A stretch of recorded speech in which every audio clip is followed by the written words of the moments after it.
Adakah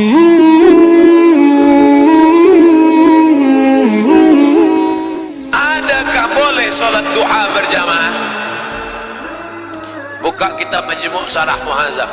Idza fu'ila dzalika ahyanan jaza. Salat sunat ada yang dilaksanakan secara berjamaah. Idul Fitri, Idul Adha, istisqa minta hujan, salat kusuf, salat khusuf berjamaah. Tapi ada salat sunat yang dilaksanakan Nabi bersendirian, salat duha.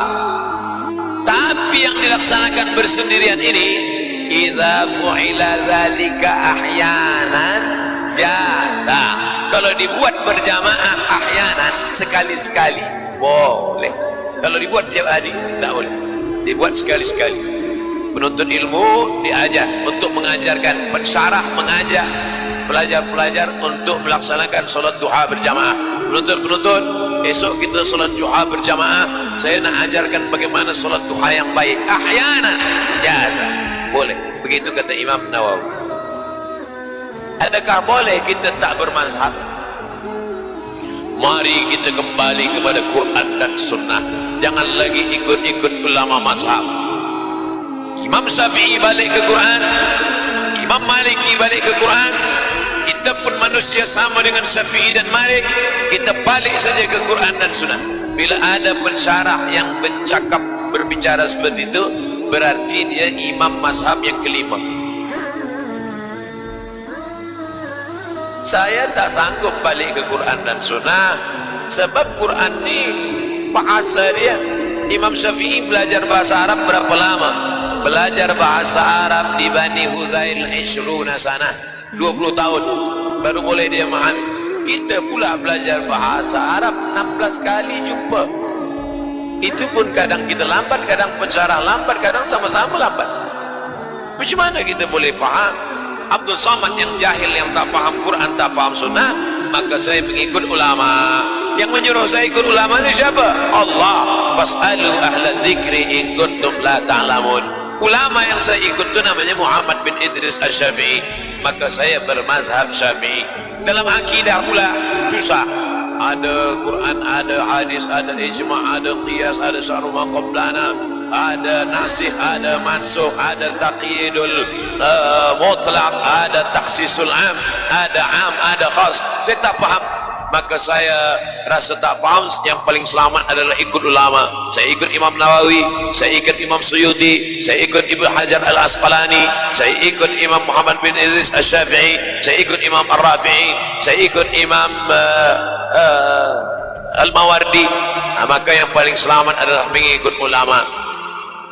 Kadang kita ni dalam masalah agama, kita nak tunjuk pandai kita. Mana dalilnya? Mana hadisnya? Mana ini? Tapi manakala kita naik pesawat, kita laku orang bodoh. Kalau memang kita betul-betul nak pandai, manakala kita naik pesawat, mestinya kita tanyalah pada pilot, macam mana? Mana minyaknya? Mana ini semua? Kenapa manakala kita naik pesawat kita bertaklid? Kenapa pada masalah agama ni kita nak tunjuk pandai kita? Manakala kereta kita rosak, kenapa kita tak betulkan sendiri? Kenapa kita mesti bawa pada orang yang alim, yang faham? Betulkanlah sendiri. Oleh sebab itu dalam masalah ini kita mengikut para ulama. Fas'alu ahla dzikri, tanya orang yang tahu. In kuntum la ta'lamun. Bermazhab sebenarnya adalah mengikut ulama, mengikut Quran, mengikut Sunnah berdasarkan pemahaman ulama. Apa hukum orang Islam menghadiri pengkebumian orang tak Islam? Kalau dalam masalah hubungan baik sosial, tapi kalau sudah dalam masalah ritual, ternyata dalam pengkebumian itu ada ritual. Bila kita bertetangga, berjiran, berkawan baik, cukup kita katakan, aku ikut berduka cita ayah engkau meninggal dunia, mak engkau mati, aku ikut susah hati. Tapi kalau dalam masalah itu ada ritual, ada ibadah, masuk dalam agama, maka jelas dalam Islam sekat batasnya. Wala ana abidum ma'abattum wala antum abiduna ma'abud lakum dinukum waliyah.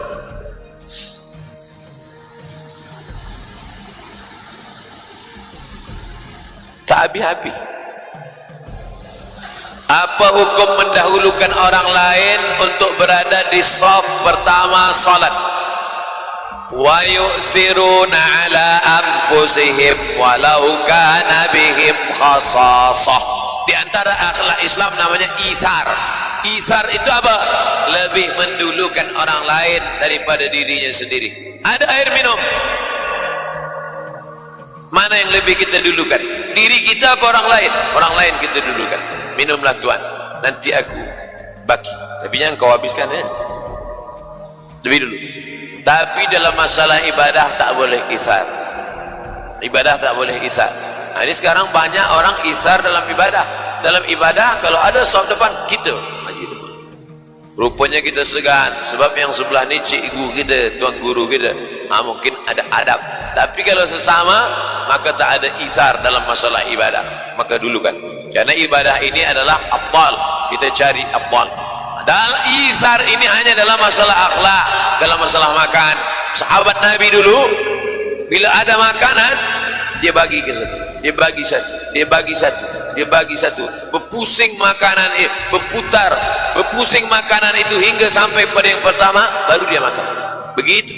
Orang sekarang tak, makanan habis. Masalah sop baru dia bagi kita. Awak majulah, maju. Masalah saf, makanya kalau hari Jumaat nampak kosong, terus saja kita maju, terus saja kita, terus saja. Begitu dalam kitab Syarah Riyadhus Shalihin, baca Syarah Riyadhus Shalihin tentang masalah isar. Apa hukum memutihkan kulit? Orang putih, orang Europe datang ke pantai kita nak menghitamkan kulit. Kita dah hitam pula nak putih. Emanglah manusia ini. Hadis riwayat Abdullah bin Mas'ud radhiyallahu anhu, la'anallahu al-washimat wal mutashimat wal mutanammisat wal mutafallijat wal mughayyirat lil husni. Allah melaknat al-washimat, tukang buat tato, wal mutashimat, minta buatkan tato, wal mutanammisat, mencabut, mencukur, membuang,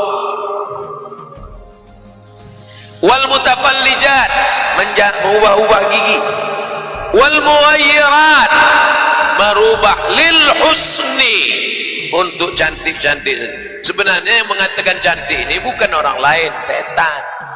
Kalau kau ubah kau cantik, kalau kau ubah kau cantik, kalau naikkan ke atas kau cantik, kalau kau buat gini kau cantik, kalau naik cantik. Sebenarnya dia saja merasa cantik, orang menengok dia takut. Berapa banyak orang yang operation ini, dia rasa cantik, kita tengok takut, kita pula tengok takut. Oleh sebab itu maka ini sebenarnya kerja-kerja setan saja. Oleh sebab itu kita yakinkan diri bahwa kita sebenarnya bersyukur nikmat Allah Subhanahu wa taala. Dengan menggunakan makanan tambahan mengandungi merkuri atau memakai krim, adakah ini merupakan salah satu merubah ciptaan Allah yang sudah baik? Maka nanti dia akan terus, kita buat putih dia ingin lebih putih, dia buat ini akan ini. Tapi kalau penyakit mudarat, darul mafasid muqaddam ala jalbil masalih, menolak mudarat lebih utama. Tapi yang sudah ada, tidak ada nikmat yang lebih besar daripada mensyukuri nikmat Allah yang sudah ada. Saya, andai ada orang nak bagi saya makan, Ustaz minum ini, Ustaz lebih putih, biarlah aku macam ini saja. Sebab nanti kalau saya lebih putih, lebih handsome, tahap apa jadi pula. Kita syukur saja kepada Allah.